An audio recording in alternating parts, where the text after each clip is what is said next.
The Dallas Mavericks may not have won their playoff debut against the heavily favored Los Angeles Clippers, but they acquitted themselves quite well in the near upset.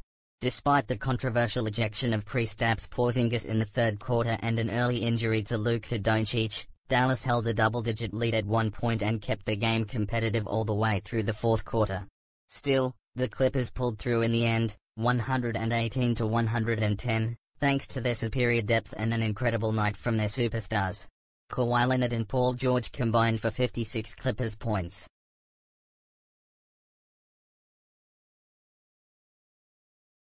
But if any player stood out tonight, it was Luka. The Mavericks sophomore set the record for most points in a playoff debut with 42 on 13 of 21 shooting, and the Mavericks needed every one of them. They scored only 46 points in nearly a half after Porzingis was ejected. The Mavericks needed Doncic to be a superstar tonight, and he more than came through. With Porzingis coming back for Game 2, Dallas has to feel good about its chances against the Clippers in the rest of the series. Confirmation bias is a dangerous thing.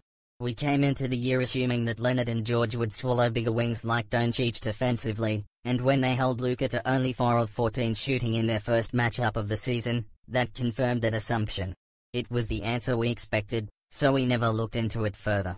But in Doncic's next two matchups with the Clippers, Doncic averaged 32.5 points on strong shooting numbers. The basketball world ignored it. The case had already been closed.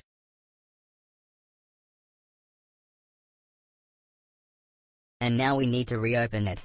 The Clippers threw the kitchen sink at Luka. Leonard, George and Patrick Beverley all took turns on him. As concerning as the 11 turnovers were, his performance with Porzingis out can't be viewed as anything less than a total victory. If you can score 42 points on the Clippers, you can score 42 points on anybody. He won't shoot 13 of 21 from the field every night, but he won't need to. Dallas will shoot better as this series progresses. Porzingis is a real mismatch for the Clippers.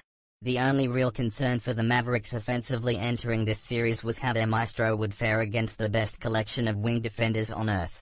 He passed the test. They may not be able to get any stops in this series, but Dallas will be able to score. Their supposed matchup problems aren't nearly as serious as we expected.